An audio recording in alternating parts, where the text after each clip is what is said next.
శ్రీమాత్రే నమః. Welcome to Hindu TV. Sadguru Jyotishalayam వారి 2024 ఫిబ్రవరి ద్వాదశ రాశి ఫలితాలు మనం తెలుసుకోబోతున్నాం.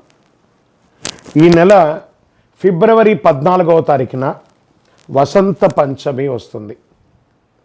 మీ పిల్లలందరినీ కూడాను సరస్వతి దేవాలయం, మీ దగ్గరలో ఉన్నటువంటి సరస్వతి దేవాలయానికి తీసుకొని వెళ్ళండి, దర్శనం చేయించండి, వాళ్ళ పుస్తకాలను అక్కడ పూజ చేయించండి.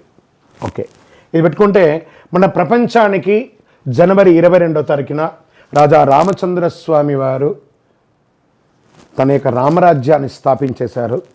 మనమందరూ కూడా భారతీయులుగా ఉన్నదానికి గర్వించాలి. మనమందరూ ఇప్పుడు రామరాజ్యం, అసలు సిసలైనటువంటి రామరాజ్యంలో ఉన్నాం. ఇది ఒక గర్వకారణం. 2024 మనకు ఒక మైల్ స్టోన్ అని కూడా చెప్పుకోవచ్చు. సద్గురు జ్యోతిషాలయం ద్వాదశ రాశులందరికీ కూడాను గోచార గ్రహస్థితులను దృష్టిలో పెట్టుకొని అందరికీ రాశి ఫలితాలను చెప్పడం జరుగుతుంది. ఇందులో అన్ని వర్గాల వారిని దృష్టిలో పెట్టుకొని చెప్పడం జరుగుతుంది. ఇదొక గణితం. దాన్ని లెక్కించి ఆ యొక్క గ్రహాల యొక్క కదలిక గమనాల ద్వారా ఏ రాశి వారికి ఎలా ఉంటుందో చెప్పడం జరుగుతుంది. బాగా గుర్తుపెట్టుకోండి, జాతకం తెలుసుకోవాలి, కానీ అది జీవితం కాదు. పడుతున్న వర్షానికి ఒక గొడుగు మాత్రమే జాతకం. బాగా గుర్తుపెట్టుకోవాలి, జాతకం ఎంత కావాలో అంతే తీసుకోవాలి. అదే జీవితంగా అదొక యాసగా ఉండకూడదు. మీ యొక్క మేము చెప్పే ఈ యొక్క జాతకం అంతా కూడాను, మా యొక్క మాస ఫలితాలన్నీ కూడాను మీ యొక్క వ్యక్తిగత జీవితానికి ఒక 40% మాత్రమే వర్తిస్తుంది. మీరు పుట్టిన సమయంలో ఒక లగ్నం ఉంటుంది, ఆ రాశి ఫలితాలు ఉంటుంది. దాని ప్రకారమే మీ యొక్క సంపూర్ణ జాతకాన్ని నిర్ణయించడం జరుగుతుంది. మీ వ్యక్తిగత జాతకం తెలుసుకోవడానికి మీ పరిసర ప్రాంతాల్లో ఉన్నటువంటి సద్గురువుల్ని సంప్రదించండి, జ్యోతిషాస్త్ర నిపుణుల్ని సంప్రదించండి. అక్కడికి వెళ్ళి మీ యొక్క date of birth, time of birth, place of birth తెలిపి మీ యొక్క జాతకాన్ని తెలుసుకోండి. లేదా గురుగారు మేము మీ దగ్గరే తెలుసుకోవాలి అనుకుంటున్నాము, అలా అనుకున్న వాళ్ళకి మీరు ఎందుకు జాతకం తెలుసుకోవాలనుకుంటున్నారు అనే దాన్ని మెన్షన్ చేయాలి. మా ఈ కింద కనబడుతున్న నంబర్కి వాట్సాప్ మాత్రమే చేయాలి, కాల్ చేయకూడదు. మీ details, date of birth, time of birth, place of birth WhatsApp చేయాలి. చేసిన తర్వాత 21 సంవత్సరాల లోపు ఉన్న పిల్లవాళ్ళు ఖచ్చితంగా జాతకం అడగకూడదు. ఇల్లీగల్ అఫైర్స్ గురించి అడగనే కూడదు. కంప్లీట్గా అప్పుల్లో కూరుకుపోయి అప్పులు బయట ఎలా పడాలని మాత్రం అడగకూడదు. మీరు వ్యాపారమో ఉద్యోగమో చేసి అప్పులు తీర్చుకోవాలి. 60 సంవత్సరాల పై చిలుకు వాళ్ళు అడగకూడదు. ఎందుకంటే వారు అన్ని వసంతాలను పొంది ఉంటారు కాబట్టి 60 సంవత్సరాల పై చిలుకు వారు అడగాల్సిన అవసరం లేదు.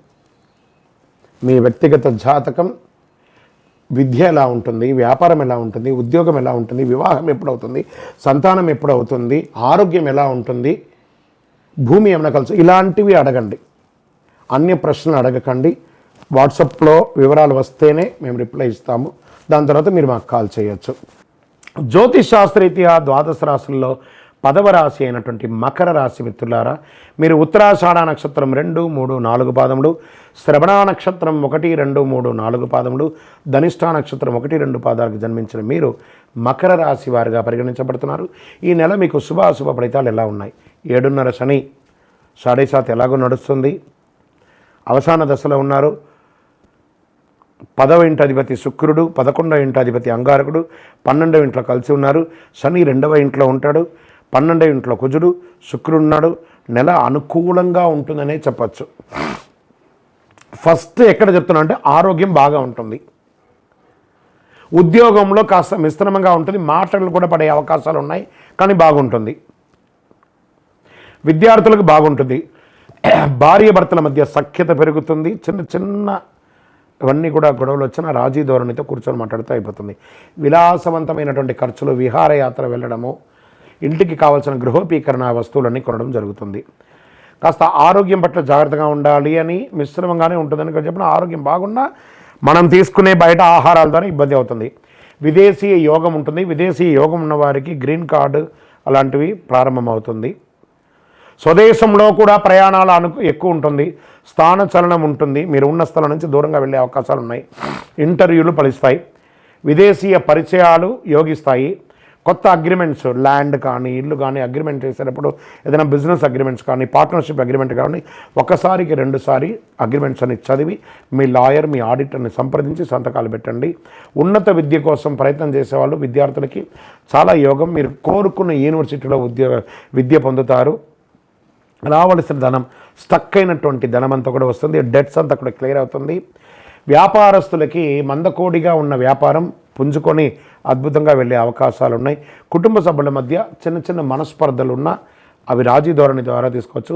రాజకీయదారులకి ఇది ఒక మంచి లబ్ధి పొందే సమయం అని చెప్పచ్చు. వాహనం కొనడం, ఆభరణం కొనడం, ఇల్లు కొనడం ఇవన్నీ కూడా అవుతుంది. రాజకీయ నాయకులకి చాలా యోగంగా కూడా ఉంటుంది. Doctors, lawyers, research, police, defence వారికి చాలా యోగంగా ఉంటుందని చెప్పచ్చు. సినిమా, టీవీ, పత్రిక, వాగ్దారులకి, కెమెరాకి ఉన్న వాళ్ళకి అందరికీ కూడా ఎలక్ట్రానిక్ మీడియా, ప్రింటింగ్ మీడియా వాళ్ళకి బాగుంటుంది. ఊహించిన దానికంటే గొప్పగా ఉంటారు. ఈ నెల మీరు ఉద్యోగంలో ఉన్నవారు ఉద్యోగం మారుతారు, లేదా సొంతంగా మీరు టీవీ ద్వారా ఎదిగే అవకాశాలు బాగా కనబడుతున్నాయి. రియల్ ఎస్టేట్ వారికి యోగం. మీ పర్సనల్ జాతకం తెలుసుకోవాలనుకున్న వాళ్ళు కింద నెంబర్కి వాట్సాప్ చేయండి. మీ వివరాలన్నీ కూడాను. లక్కీ డే అని చెప్తే ఆదివారం మీకు చాలా కలిసి వస్తుంది. లక్కీ నెంబర్ 3 అని చెప్పచ్చు. అదృష్టం కలిగించే రంగు చిలకపచ్చ రంగు, ఊదా రంగు మీకు కలిసి వస్తుంది. చంద్రాష్టమం ఫిబ్రవరి 23, 2, 2024 7 గంటల 25 నిమిషాల నుండి 26, 2, 2024 8 గంటల 11 నిమిషాల వరకు చంద్రాష్టమం ఉంటుంది. ఈ 2.5 రోజులు వాహనం నడిపేటప్పుడు చాలా జాగ్రత్తగా ఉండాలి. మీ పరిసర ప్రాంతాల్లో ఉన్నటువంటి సుబ్రహ్మణ్య స్వామి దేవాలయానికి వెళ్ళి ప్రదక్షిణం చేయండి. శని భగవానుడికి తైలాభిషేకం చేయండి. 19 ప్రదక్షిణాలు చేయండి. నీలాంజన సమాభాసం రవిపుత్రం యమాగ్రజం ఛాయామార్తాండ సంభూతం తన్నమామి శనైశ్వరం అని చెప్పి శని భగవానుని ప్రార్థన చేయండి. ఇంకను సకల దోషాల తొలగి ఆనందంగా ఉండడానికి ఐశ్వర్యం సిద్ధి కలిగించే పంచధూపంతో ధూపం వేయండి. జాతకం జీవితం కాదు, జాతకం పడుతున్న వర్షానికి ఒక గొడుగు మాత్రమే. మళ్ళీ చెప్తున్నాను, బాగా గుర్తుపెట్టుకోండి. జాతకం చెప్తే నేను ఇలా అయిపోతాను, అలా అయిపోతాను ఊహలోకి వెళ్ళకండి. Just refresh. ఒక సిస్టంలో కీబోర్డ్ ఉంటే దాన్ని రైట్ క్లిక్ చేస్తే రిఫ్రెష్ ఎలా చేస్తారో అలాగే ఈ జాతకం అనేది ఒక రిఫ్రెష్ మాత్రమే. అది మీ జీవితం కాదు. విజయోస్తు.